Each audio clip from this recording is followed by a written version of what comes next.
नारायणीयं दशकं 1 श्लोकं 3 सत्वं यत्तत् सत्वं यत्तत् सत्वं यत्तत् पराभ्यां पराभ्यां पराभ्याम् अपरिकलनतः अपरिकलनतः अपरिकलनतः पराभ्यामपरिकलनतः पराभ्यामपरिकलनतः पराभ्यामपरिकलनतः निर्मलं निर्मलं निर्मलं तेन तावत् तेन तावत् तेन तावत् सत्वं यत्तत् सत्वं यत्तत् सत्वं यत्तत् पराभ्याम् अपरिकलनतः पराभ्यामपरिकलनतः पराभ्यामपरिकलनतः सत्वं यत्तत् पराभ्यामपरिकलनतः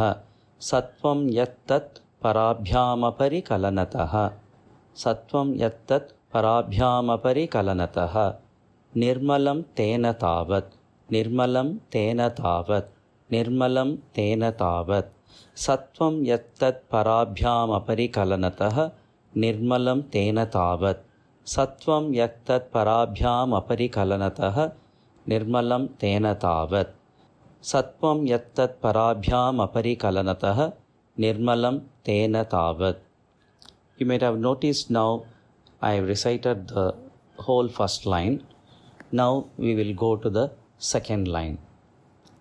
Bhutaihi bhutaihi bhutaihi bhutendriyaihi bhutendriyaihi bhutendriyaihi te vapuhu te vapuhu te vapuhu iti bahushaha iti bahushaha iti bahushaha.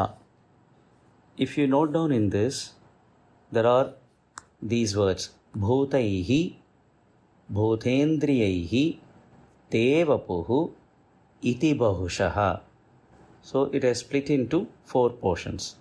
Now when we join this bhutaihi bhutendriyaihi, it goes like this: bhutaihi bhutendriyaihi bhutair bhutendriyaihi bhutair bhutendriyaihi bhutair bhutendriyaihi. The next is te vapuhu te vapuhu. When this te vapuhu joins with the previous bhutendriyaihi, there is a word called sa. Sa will come in between. Bhutendriyaihi te vapuhu becomes bhutendriyais te vapuhu bhutendriyais te vapuhu bhutendriyais te vapuhu.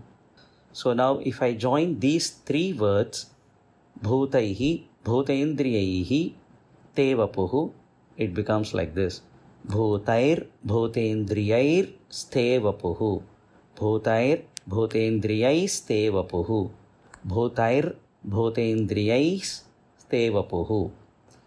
Now after this te vapuhu there is iti bahushaha iti bahushaha. This iti bahushaha, when it joins with this vapuhu, it becomes vapuriti bahushaha vapuriti bahushaha vapuriti bahushaha te vapuriti bahushaha te vapuriti bahushaha te vapuriti bahushaha. So now I'll join all these first portions and recite. I'll repeat it as a word by word, then I will be joining it. Bhutaihi bhutendriyaihi te vapuhu iti bahushaha. These are all joined in this way: bhutair bhutendriyais te vapuriti bahushaha bhutair bhutendriyais te vapuriti bahushaha bhutair bhutendriyais te vapuriti bahushaha. Next portion is shruyate vyasavakyam shruyate vyasavakyam shruyate vyasavakyam. Now let me repeat the second line: bhutair bhutendriyaiste vapuriti bahushaha shruyate vyasavakyam भूतैर् भूतेन्द्रियैस्ते वपुरिति बहुशः श्रूयते व्यासवाक्यं भूतैर्भूतेन्द्रियैस्ते वपुरिति वपुषः श्रूयते व्यासवाक्यम्. Now I'll be recording the first two lines first separately and then together. Sattvam yatat parabhyamaparikalanatāh nirmalam tena tāvat. Sattvam yatat parabhyamaparikalanatāh nirmalam tena tāvat. Sattvam yatat parabhyamaparikalanatāh nirmalam tena tāvat. Bhutairбhutendriyaiste vapuriti bahushah श्रूयते व्यासवाक्यम्. भूतैर्भूतेन्द्रियैस्ते वपुरिति बहुशः श्रूयते व्यासवाक्यम्. भूतैर्भूतेन्द्रियैस्ते वपुरिति बहुशः श्रूयते व्यासवाक्यम्. Now the first two lines together. सत्वं यत्तत् पराभ्यामपरिकलनतो निर्मलं तेन धावत्. भूतैर्भूतेन्द्रियैस्ते वपुरिति बहुशः श्रूयते व्यासवाक्यम्. You can notice the difference. Parabhyamaparikalanato. Some people say that Parabhyamaparikalanatāh nirmalam tena vakyam or Parabhyamaparikalanato nirmalam tena vakyam. Tavat. Both are right. Sattvam yattat Parabhyamaparikalanatāh nirmalam tena tavat. Bhutairбhutendriyaiste vapuriti bahushah श्रूयते व्यासवाक्यम्. सत्वं यत्तत् पराभ्यामपरिकलनतः निर्मलं तेन तावत्. भूतैर्भूतेन्द्रियैस्ते वपुरिति बहुशः श्रूयते व्यासवाक्यम्. सत्वं यत्तत् पराभ्यामपरिकलनतः निर्मलं तेन तावत्. भूतैर्भूतेन्द्रियैस्ते वपुरिति बहुशः श्रूयते व्यासवाक्यम्. Now let's go to the third line. Tat swachhatvat. Tat swachhatvat. Tat swachhatvat. Yat achadita. Yat achadita. Yat achadita. Tat swachhatvat yat. Tat swachhatvat yat. Tat swachhatvat yat. When yat joins with swachhatvat, it becomes swachhatvadyat. Swachhatvadyat. Swachhatvadyat. Achadita. Achadita. Achadita. When achadita joins with tat swachhatvadyat, it becomes tat swachhatvadyadachadita. Swachhatvadyadachadita. Swachhatvadyadachadita. Tat swachhatvadyadachadita. Tat swachhatvadyadachadita. Tat swachhatvadyadachadita. Tat swachhatvadyadachadita. Parasukhachit. Parasukhachit. Parasukhachit. Garbha nirbhasarupam. Garbha nirbhasarupam. Garbha nirbhasarupam. Parasukhachit. Garbha nirbhasarupam. Parasukhachit. Garbha nirbhasarupam. Tat swachhatvadyadachadita parasukhachit. Tat swachhatvadyadachadita parasukhachit. Tat swachhatvadyadachadita parasukhachit. Garbha nirbhasarupam. Garbha nirbhasarupam. Garbha nirbhasarupam. Tat swachhatvadyadachadita parasukhachit.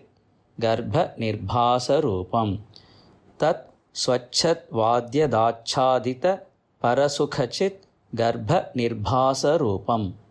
Tat swachhatvadyadachadita parasukhachit. Garbha nirbhasarupam. Now let's go to the fourth line. Tasmin dhanya. Tasmin dhanya. Tasmin dhanya ramante. Ramante. रमन्ते तस्मिन् धन्या रमन्ते तस्मिन् धन्या रमन्ते तस्मिन् धन्या रमन्ते श्रुति मति मधुरे श्रुति मति मधुरे श्रुतिमति मधुरे श्रुतिमति मधुरे सुग्रहे सुग्रहे सुग्रहे विग्रहे विग्रहे विग्रहे ते ते ते सुग्रहे विग्रहे ते सुग्रहे विग्रहे ते सुग्रहे विग्रहे ते. Now let's start from the fourth line. तस्मिन् धन्या रमन्ते तस्मिन् धन्या रमन्ते तस्मिन् धन्या रमन्ते श्रुतिमति मधुरे श्रुतिमति मधुरे श्रुतिमति मधुरे सुग्रहे विग्रहे ते सुग्रहे विग्रहे ते सुग्रहे विग्रहे ते. Now together. तस्मिन् धन्या रमन्ते श्रुतिमति मधुरे सुग्रहे विग्रहे ते तस्मिन् धन्या रमन्ते श्रुतिमति मधुरे सुग्रहे विग्रहे ते तस्मिन् धन्या रमन्ते श्रुतिमति मधुरे सुग्रहे विग्रहे ते. Now let's recite the third and fourth lines separately. तत् स्वच्छत्वाद्यदाच्छादित परसुखचित् गर्भनिर्भासरूपम् तत् स्वच्छत्वाद्यदाच्छादित परसुखचित् गर्भनिर्भासरूपम् तत् स्वच्छत्वाद्यदाच्छादित परसुखचित् गर्भनिर्भासरूपम्. Fourth line. तस्मिन् धन्या रमन्ते श्रुतिमति मधुरे सुग्रहे विग्रहे ते तस्मिन् धन्या रमन्ते श्रुतिमति मधुरे सुग्रहे विग्रहे ते तस्मिन् धन्या रमन्ते श्रुतिमति मधुरे सुग्रहे विग्रहे ते. Now the third and fourth line together. तत् स्वच्छत्वाद्यदाच्छादित परमसुखचित् गर्भनिर्भासरूपम् तस्मिन् धन्या रमन्ते श्रुतिमति मधुरे सुग्रहे विग्रहे ते तत् स्वच्छत्वाद्यदाच्छादित परसुखचित् गर्भनिर्भासरूपम् तस्मिन् धन्या रमन्ते श्रुतिमति मधुरे सुग्रहे विग्रहे ते तत् स्वच्छत्वाद्यदाच्छादित परसुखचित् गर्भनिर्भासरूपम् तस्मिन् धन्या रमन्ते श्रुतिमति मधुरे सुग्रहे विग्रहे ते. सत्वं यत्तत् पराभ्यामपरिकलनतः निर्मलं तेन तावत् सत्वं यत्तत् पराभ्यामपरिकलनतः निर्मलं तेन तावत् सत्वं यत्तत् पराभ्यामपरिकलनतः निर्मलं तेन तावत्. भूतैर्भूतेन्द्रियैस्थे वपुरिति बहुशः श्रूयते व्यासवाक्यम् भूतैर्भूतेन्द्रियैस्थे वपुरिति बहुशः श्रूयते व्यासवाक्यम् भूतैर्भूतेन्द्रियैस्थे वपुरिति बहुशः श्रूयते व्यासवाक्यम्. सत्वं यत्तत् पराभ्याम् अपरिकलनतः निर्मलं तेन तावत् भूतैर्भूतेन्द्रियैस्थे वपुरिति बहुशः श्रूयते व्यासवाक्यम्. सत्वं यत्तत् पराभ्याम् अपरिकलनतः निर्मलं तेन तावत् भूतैर्भूतेन्द्रियैस्थे वपुरिति बहुशः श्रूयते व्यासवाक्यम्. सत्वं यत्तत् पराभ्याम् अपरिकलनतः निर्मलं तेन तावत् भूतैर्भूतेन्द्रियैस्थे वपुरिति बहुशः श्रूयते व्यासवाक्यम्. Now third and fourth line. तत् स्वच्छत्वाद्यदाच्छादित परसुखचित् गर्भनिर्भासरूपम् तत् स्वच्छत्वाद्यदाच्छादित परसुखचित् गर्भनिर्भासरूपम् तत् स्वच्छत्वाद्यदाच्छादित परसुखचित् गर्भनिर्भासरूपम्. तस्मिन् धन्या रमन्ते श्रुतिमतिमधुरे सुग्रहे विग्रहेते तस्मिन् धन्या रमन्ते श्रुतिमतिमधुरे सुग्रहे विग्रहेते तस्मिन् धन्या रमन्ते श्रुतिमतिमधुरे सुग्रहे विग्रहेते तत् स्वच्छद्वाद्यदाच्छादित परसुखचित् गर्भनिर्भासरूपं तस्मिन् धन्या रमन्ते श्रुतिमतिमधुरे सुग्रहे विग्रहेते तत् स्वच्छद्वाद्यदाच्छादित परसुखचित् गर्भनिर्भासरूपं तस्मिन् धन्या रमन्ते श्रुतिमतिमधुरे सुग्रहे विग्रहेते तत् स्वच्छद्वाद्यदाच्छादित परसुखचित् गर्भनिर्भासरूपं तस्मिन् धन्या रमन्ते श्रुतिमतिमधुरे सुग्रहे विग्रहेते. Now the whole shloka together for 3 times.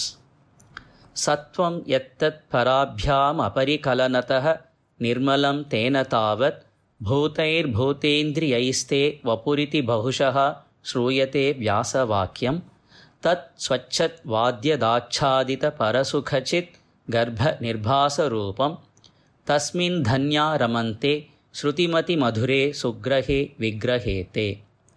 सत्वं यत्तत् पराभ्याम् अपरिकलनतः निर्मलं तेन तावत् भूतैर्भूतेन्द्रियैस्थे वपुरिति बहुशः श्रूयते व्यासवाक्यं तत् स्वच्छत् वाद्यदाच्छादित परसुखचित् गर्भनिर्भासरूपं तस्मिन् धन्या रमन्ते श्रुतिमतिमधुरे सुग्रहे विग्रहेते. सत्वं यत्तत् पराभ्याम् अपरिकलनतः निर्मलं तेन तावत् भूतैर्भूतेन्द्रियैस्ते वपुरिति बहुशः श्रूयते व्यासवाक्यं तत् स्वच्छत् वाद्यदाच्छादित परसुखचित् गर्भनिर्भासरूपं तस्मिन् धन्या रमन्ते श्रुतिमतिमधुरे सुग्रहे विग्रहेते. सत्वं यत्तत् पराभ्याम् अपरिकलनतः निर्मलं तेन तावत् भूतैर्भूतेन्द्रियैस्ते वपुरिति बहुशः श्रूयते व्यासवाक्यं तत् स्वच्छत् वाद्यदाच्छादित परसुखचित् गर्भनिर्भासरूपं तस्मिन् धन्या रमन्ते श्रुतिमतिमधुरे सुग्रहे विग्रहेते. सत्वं यत्तत् पराभ्याम् अपरिकलनतः निर्मलं तेन तावत् भूतैर्भूतेन्द्रियैस्ते वपुरिति बहुशः श्रूयते व्यासवाक्यं तत् स्वच्छद्वाद्यदाच्छादित परसुखचित् गर्भनिर्भासरूपं तस्मिन् धन्या रमन्ते श्रुतिमतिमधुरे सुग्रहे विग्रहेते. सत्वं यत्तत् पराभ्याम् अपरिकलनतः निर्मलं तेन तावत् भूतैर्भूतेन्द्रियैस्ते वपुरिति बहुशः श्रूयते व्यासवाक्यं तत् स्वच्छद्वाद्यदाच्छादित परसुखचित् गर्भनिर्भासरूपं तस्मिन् धन्या रमन्ते श्रुतिमतिमधुरे सुग्रहे विग्रहेते.